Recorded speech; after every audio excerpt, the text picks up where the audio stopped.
Last week, the Kenya National Chamber of Commerce and Industry announced that it had received a formal communication from the Kenya Revenue Authority following a joint meeting held earlier on November 6 with the Kenya Ports Authority.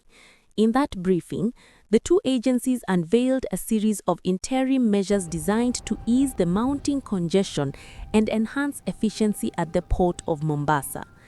According to the chamber, rising container volumes have continued to exert pressure on the port of Mombasa, slowing down operations and creating bottlenecks.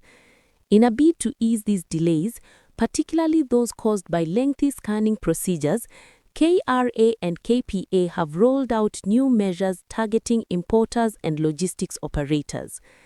Under the revised directive, CFS-bound containers and single customs territory duty-paid containers with valid exit notes will be cleared to leave the port without waiting for image analysis reports.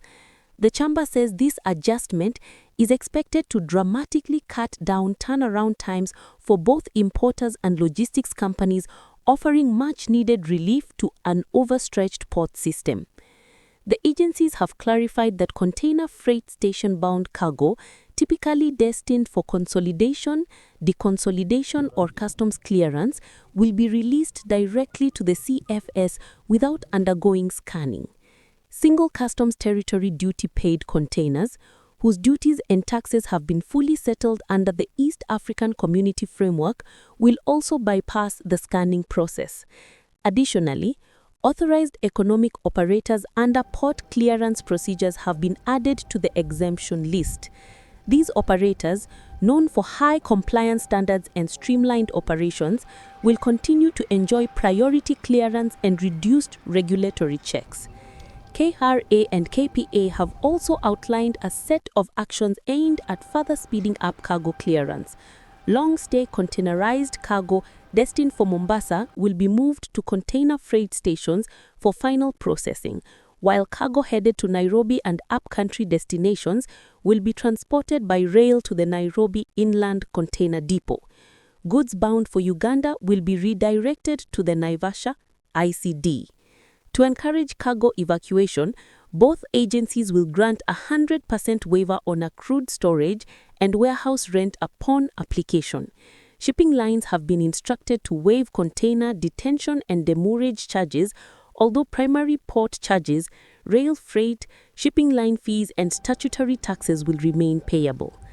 Outside the port, all cargo interventions by government partner agencies will be relocated and resolved within 5 days, in line with government directives. Meanwhile, the government is moving ahead with broader policy alignments and digitization initiatives aimed at securing long-term efficiency and ensuring that Mombasa remains the region's port of choice.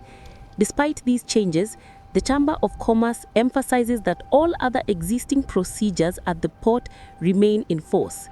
Importers and logistics operators must continue to adhere to standard customs regulations, documentation requirements, and verification protocols.